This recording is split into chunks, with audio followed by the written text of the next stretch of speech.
Hello, isang magandang umaga, hapon, gabi sa inyong lahat, sa inyo na patuloy na sumusubaybay at nakikinig dito po sa aming istasyon ng UGMI Online Music Radio. Yes. Sarap ng pagkakataon muli na ako inyo po makakasama sa mga oras na ito. At I believe na sa mga nasubaybayin po ninyo ay napagpala po ang bawat isa. Tayong lahat, maging ako ay napagpala po. Alam niyo, sa bawat topic na amin pong aking pong post o inyo pong napapakinggan, ay maging ako po ay nabubuksan po ang aking kaisipan at maging aking pong, especially ang aking puso, na talagang maglingkod at ipakilala si Kristo sa buhay po ng bawat isa. At lahat naman po tayo ay subject pa rin naman po sa pagbabago, no? Kaya wala magsasabi na ikaw ay masasabing banal. Hanggat tayo nabubuhay, mga kaproks, ay marami pa rin tayong mga pagsubok na darating. No? Kaya ako mo po pala si Prox sa bench na siyang inyo po makakasama sa araw nito,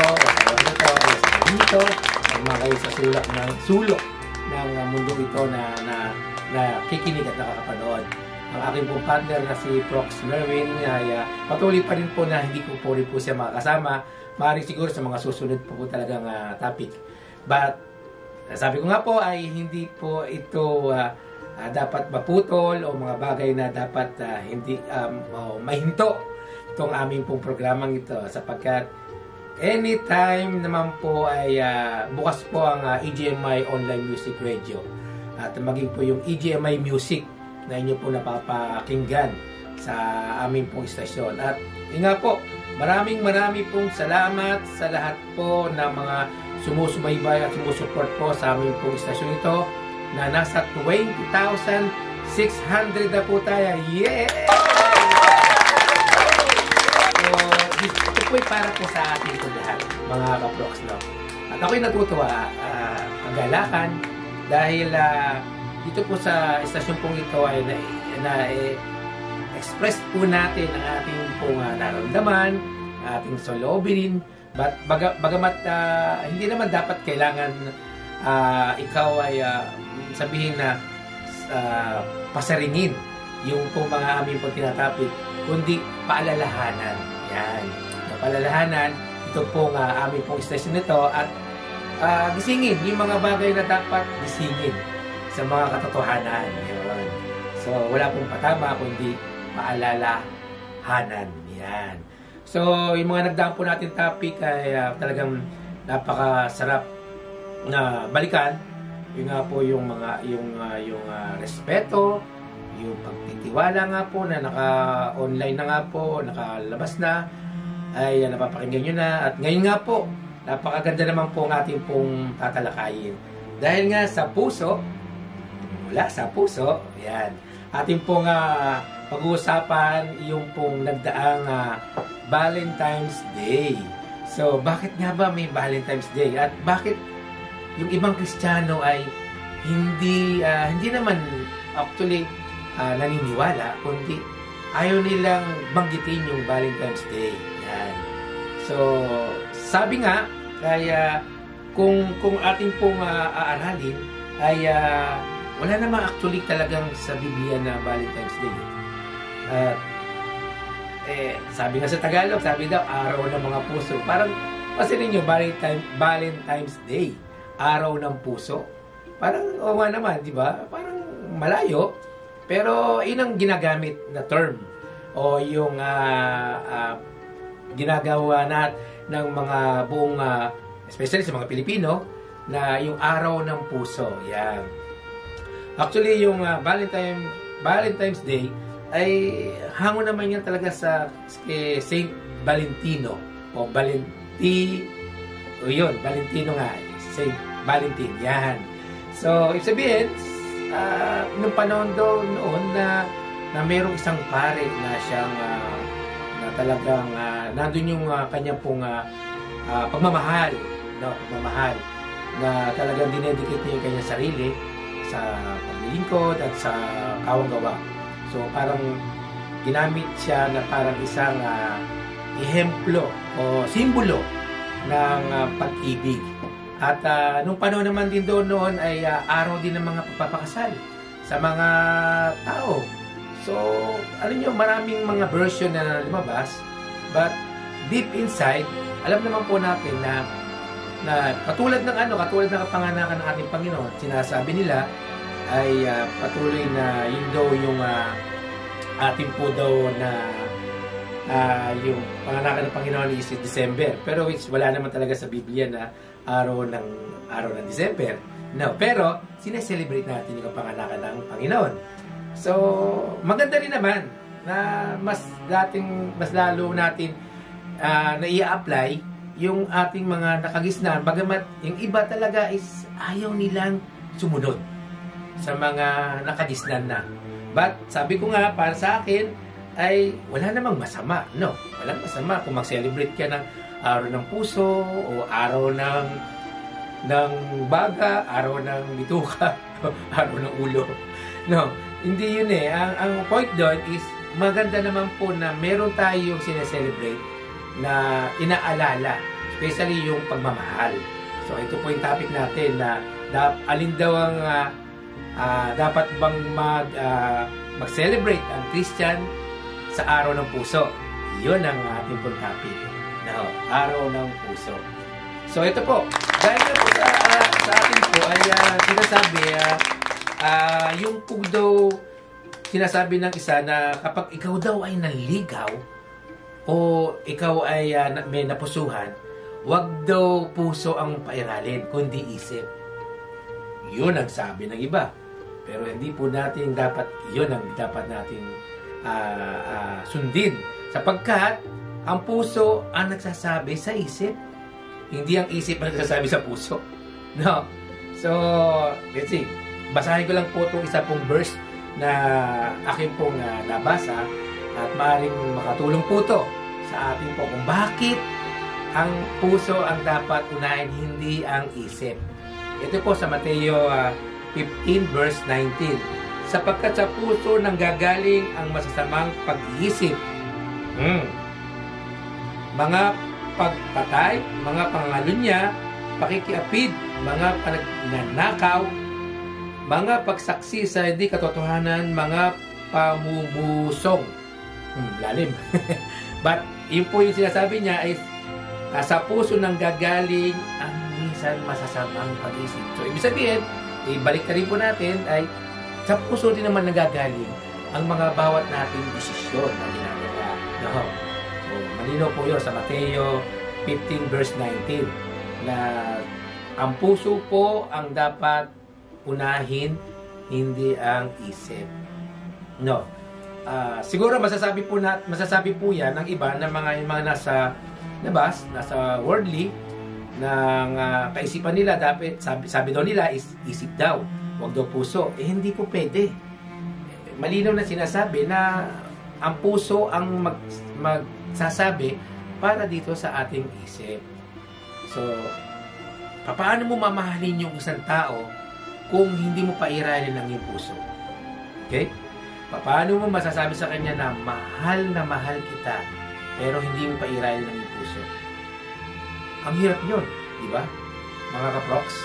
So, para sa akin, at I believe na meron naman tayong kanya-kanyang opinion about sa pagmamahal o about sa pagtanggap. But ang ating ginagawa ay yung ano ang maibibigay mong pagmamahal doon sa ninanais mong pag-ibig na iibigin mo. No. Hindi po pwedeng dahil gusto mo lang yan, dahil sinasabi ng isip mo. Hindi eh. Dapat sinasabi ng puso mo. No. So ngayon, bakit nagkakaroon ng pag-celebrate ng Araw ng Puso? Napakalaga rin naman po mga kaproks na may mga celebration ng ganitong nagaganap. Sapagkat dito lang sa ganitong pamamaraan ay napapahayag din natin sa ating sarili, sa ating minamahal, yung kung ano yung nasa loob mo.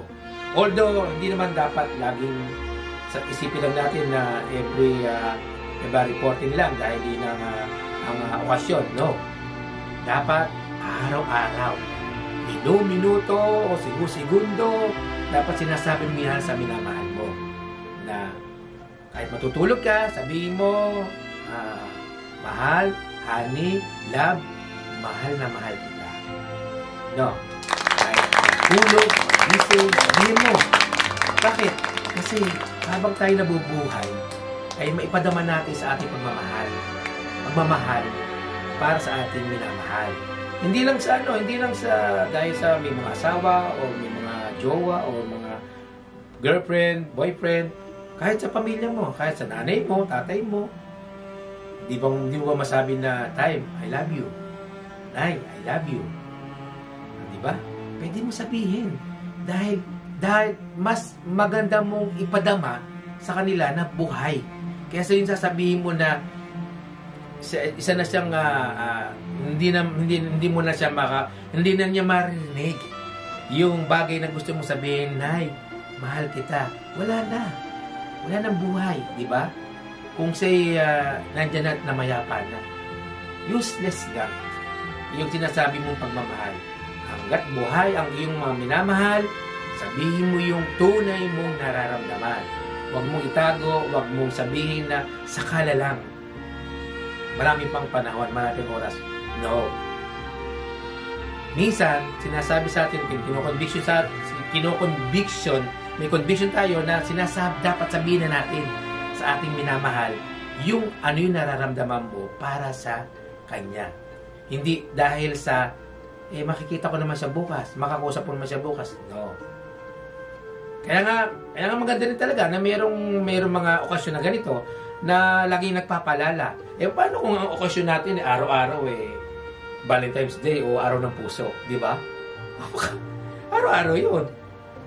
Yun nga lang minsan nga lang dumaan niyang araw na yan, minsan nakakalimutan pa natin sa ating mahal natin sa buhay na, nakalimutan ko. Sorry. Di ba?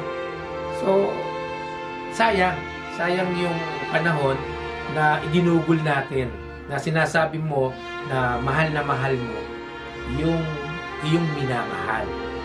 Kung hindi mo naman talaga sinasabi yan, dahil sinasabi mo lang yan misa dahil may okasyon.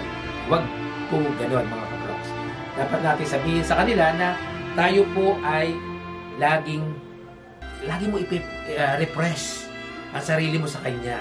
Sabihin mo, kahit hindi siya mag-respond sa'yo, sabihin mo pa rin, I love you. Mahal kita. Diba? Magtaka ba siya o hindi?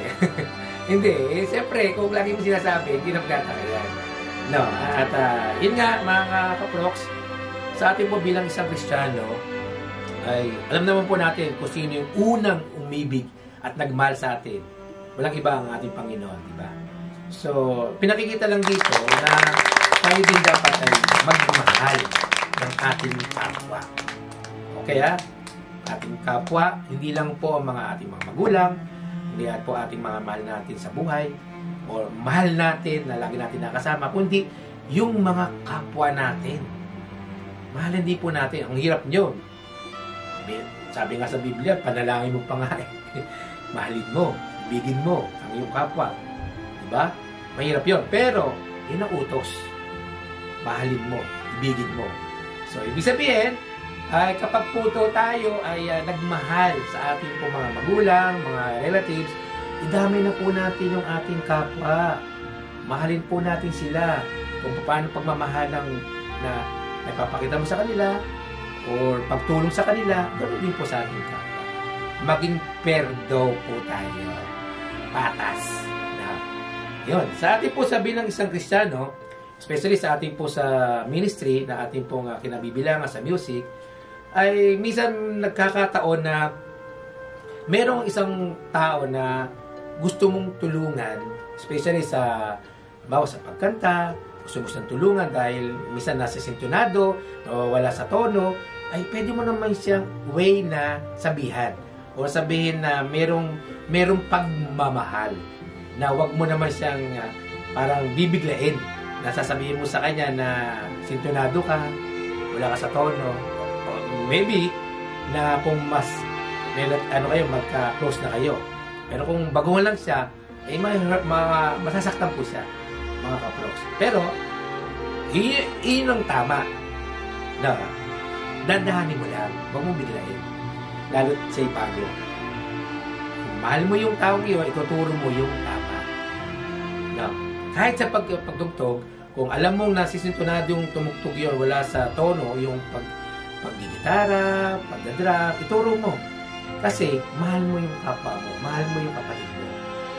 So, maraming pong kaparaanan na kailangan mong ipahayag na hindi lamang dahil sa minamahal mo yung tao nyo, kundi kailangan mo rin tulungan yung kapwa mo yun dahil mahal mo, dahil sa pag-ibig.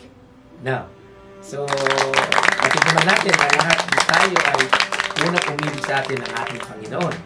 Kaya nga siya namatay sa krus ng Kalbaryo dahil sa pag-ibig niya sa atin kung hindi, saan pa tayo pupulutin? Nasaan tayo? Diba? So, dapat i-share din po natin yung pag-ibig na isinare sa atin ng ating Panginoon. At mahalin po natin ang ating mga magulang, gaya ng sinasabi ko, mahanggat buhay po sila, mahalin po natin sila. Alam niyo po, ng aking magulang is, siya po ay 95 years old. Wow! 95 years old. Buhay pa rin siya ngayon. So, lagi kong, minsan natatawagan siya. Hindi naman palagi. Baka namang, tinatawagan ko siya. Yan. Tinatawagan ko siya. Hindi nawawala sa loob ng isang linggo. Kasi nga po ako ay nasa ibang lugar at ang aking magulang ay nasa Pilipinas. Ay tinatawag po ako sa kanila. At kinakamusta ko siya. Kahit minsan makulit. Alam niyo na, dahil 95 na. Pero nasisiyahan ako dahil narinig pa rin niya ako. Nakikilala pa rin niya ako. Kahit minsan sasabihin lang niya ay, sino ka? Wala ba blessing? Natutuwa ako dahil hanggang ngayon ay, yun nga, buhay po siya. Kaya sabi ko nga sa inyo ay habang buhay ang ating mga magulang, ay ating po silang alalahanin. Hindi lamang po ang ating mga asawa, kasi ang ating asawa ay nandiyan na po yan. Kailangan dapat mong mahalin yan. Pero yung ating magulang na nagsilang at nagbigay ng buhay sa iyo o sa atin, ay dapat natin silang alalahanin at bigyan ng pansin. No, kahit na sabihin na natin makulit kasi may edad na pero nandun pa rin yung dapat na tayo po ay ating puminamahal ang ating mga magulang, either si tatay o si nanay. Okay? So, ang Valentine's Day na sinasabi ay para sa akin ay huwag nating gawing malaking big deal. No. Kung sinasabi natin is araw ng puso, why not? I-join natin. Kung yun ang makakapagpasiya sa ating mga mahal natin sa buhay. Pero sabi ko nga po, kung alam mo, kung ikaw ay Kristiyano, alam mo si Valentin. So, ibig sabihin, huwag mo na silang isama. Huwag mo nang i-celebrate yung si Valentin. O Saint Valentin. Yan. Isipin mo na lang, dahil sinelebrate mo yung araw ng puso, dahil mahal mo yung mga nasa paligid mo. Okay? So, wala tayong dapat pagkalunan. Bakit sinelebrate ng Kristiyano? Bakit yung ibang Kristiyano naman ay celebrate? Diba? Meron ganun Yung mga Kristiyano na sineselebrate, yung iba naman masyadong exclusive. Yan. Parang ayaw nila ng ganyan mga event or program na may sasama. Pero para sa akin nga po ay as long na binibigay mo itong araw na to para sa minamahal mo, at of course, number one, ang ating Panginoon. Inaalala mo siya, yung unang umibig sa atin, siya yun. At ang pangalawa, imahalin mo yung mahal mo sa buhay. Okay? So, wag po natin siyang gawing parang boring. No. Masaya nga na may mga ganito mga programa na nangyari o mga darating pa. Especially ngayon, darating mga kaproks, yung sinasabi na Semana Santa. Wag po natin ignore yun dahil pwede naman po natin i-celebrate yun. O alalahanin yung nangyari sa ating Panginoon, di ba? Yun po yung mga susunod natin mga topic. Kaya dapat po tayo po maging open po sa bawat isa sa ating pong mga ginagawa. At patuloy lang po tayo mag-support sa ating pong mga mahal natin sa buhay, sapagkat sila po ay nung wala ka pa, ay napaka-excited nila na dumating ka. Nung dumating ka sa buhay nila, lalo silang naging masaya. Kaya dapat ibalik din po natin yung pagmamahal na ibinigay nila sa atin nung tayo bata pa. Okay? So, yun. Maraming po salamat sa pakikinig na maliit lang na pagpapaliwanag about po sa Araw ng Puso. At hindi natin pinalampas to itong February to, itong month of February. Kaya dapat natin ating pong talakayin. Yan. Yan. Meron po ako babasahin na sinasama yan sapagkat yan po yung napakahalaga na lagi po nating sinasabi dito po sa ating pong station. Sabi nga po dito sa Pilipos 4 verse 8, yan, makinig po. Bilang pagtatapos, mga kapatid, dapat maging laman ng iyong isip ang mga bagay na karapat-dapat at kapuri-puri, mga bagay na totoo, marangal, matuwid, malinis, kaibig-ibig at kagalang-galang. So, di ba? No, inisip, pero saan galing? Sa puso. Sa puso pa rin natin. So, tandaan po natin, mga kaproks, na tayo po daw ay mga bagay na malinis, mga bagay na kaibig-ibig at mga bagay na kagalang-galang ang ating pong dapat isipin. Yan po ay nanggagaling po sa puso, hindi dapat sa isip. Pumapasok lang po yan sa ating isip. Pero ang puso pa rin ang napakahalaga. Okay, mga kaproks? So, yun po ang ating pong verse for today. Ito naman ang quote for today. So, makinig ang ating pong mga manonood at nakikinig ngayon. Ito. May taong mabilis mahuhulog ang loob. O bigla, may taong mabilis mahulog ang loob, pero bigla ka naman nilang iiwanan. At saan ka lilimutin. Kaya ngayon, sa oras na ito, dapat ay unahin mo ang iyong puso at hindi ang iyong isip. Amen?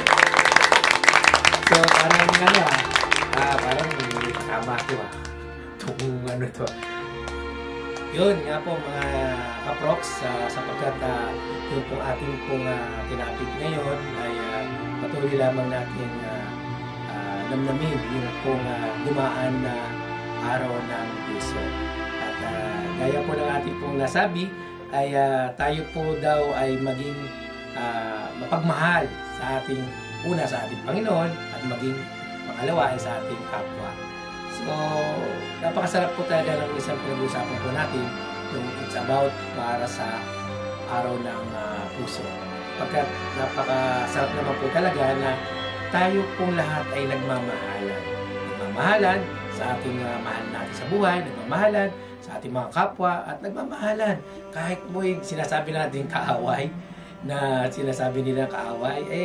mahalin din po natin. Napakahirap pero dapat nating gawin. Yun po yun. No? At lagi po natin tandaan na tayo po ay nilalang ng Diyos upang mabigyan ng parangal ang ating Panginoon, hindi makipag-away sa ibang kapwa. So, napakasarap talaga na nagkakaroon ng celebrate yung pong araw ng puso. Yun nga po, tandaan po natin sa mga susunod po natin topic ay mapapanggan po natin yung iba pa pang mga natin nais pong topic, yung pong mga bawa tulad po ng yung paano ka nabubuhay sa sarili mo. Mga ganun pong mga topic na yan ay masusunod na po yan. At sa mga amin pong pag-interviewin pa, yung mga kakusapin po namin mga tao ay pinaghahanda po namin sapagkat hindi rin po sila ready pa sa schedule nila. Pero I believe na handa na po sila. Yung schedule na lang po nila ang kanila pong amin pong kukuhanin upang matugunan yung amin pong mga request sa kanila. No. At maraming po salamat sa lahat po ng patuloy na sumusubaybay sa amin pong estasyong ito, at kaya po ng akin po nasabi ay nasa 20,600 plus na po tayo. So, maraming po salamat. po sa inyo, hindi po para po sa inyo pong kaprox o Prox Merwin, kundi para po to sa lahat. Ibig sabihin po ay nakikisa kayo at nakikibahagi sa aming pong istasyon nito, ang EJMI Online Music Radio. Maging aming pong music, EJMI. Yan. At please, supportahan niyo po ang aming pong awitin sa EJMI Music at maging yung lingkod na yung pong awitin ng kaluwalhatian. Yung po yung bago ng awitin ngayong 2024. At marami pa po siyang madadagdag pa doon sa album na yun. At inuunti-unti lang po namin ang pag-release dahil yung iba po ay talagang ongoing pa. Yan. At iba po mga naming awitin sa third album. Yung huli ko pong third album na sa huling kanta, yung title po ay Biyaya at Habag, nandun pa rin po yun. Pakinggan po natin at pwede naman po natin i-play sa ating pong simbahan. Itap nyo lang yung awitin at maging yung pong lingkod na pangalan na Bench or kahit hindi po Prox Bench o Bench lang ay lalabas na po yun. At pwede nyo na pong i-copy sa magamit mo sa inyong mga simbahan. At ito po mapagsaluhan natin habang tayo ay nagpupuri sa ating Panginoon. Now, maraming po salamat sa lahat po ng patuloy na sumusuport sa aming pong mga churches dyan sa Pilipinas, maging dito po sa Saudi Arabia, at maging sa lahat po sa buong mundo na. Buong mundo na po ang aking pong tinutukoy. I know na wala may posible sa Diyos. Ang mensahe nito ay makakarating sa kahit saan. Kapag ang Diyos naman po ay patuloy na gumagalaw at kumikilos at nagbibigay ng papaalala sa lahat ng tao. At kahit po naman muli, ang aking pong sinasabi, ay ito po ay reminders. Reminder. Yan. Ako papaalala lang po ang aming pong topic lagi dito po sa aming pong istasyon ito. At yung pong mga awitin ay yun ay binibigay namin sa pagpupuri sa ating Diyos. At naway kayo din po ay makasama namin sa pagpupuri sa ating Panginoon. Ayun, maraming po salamat at sa mga oras nga po nito ay maaaring mga susunod na topic po ay makasama na po namin si Prox Merwin. Amin naman din po siyang namimiss na rin. At I know na makakasama na po natin sa mga tao na amin po pag-uusapan o amin pong itatopic. Maraming po salamat mga kaprox sa lahat po at salamat din po sa nasa likod ng camera nito at sa lahat po na sumusuport ng aming pong istasyon ito na patuloy na kayo pong lahat ay pagpalain, pagpapala ay sumainyo, maging sa akin po na yung lingkod ay sumaakin din po at lahat po ng patuloy na pag-iingat ay sumainyo at mga yung po pong nais pa po yung makamtan sa buhay, pray nyo lang po. Pray nyo lang po at ibibigay ni Lord yan in God's time. Yan. Sa araw ng pagbibigay, I believe happy ka. So, yun na po. Salamat. Sabihin natin ng Panginoon sapagkat sa buhay niya ay lahat po tayo dito ay pinagpapala. Sa iyo, O Diyos, ang kapurihan, kalwalhatian. Kaya sa lahat po ng nanonood at nakikinig ng aming stasyong ito ang EJMI Online Music Radio. Yes.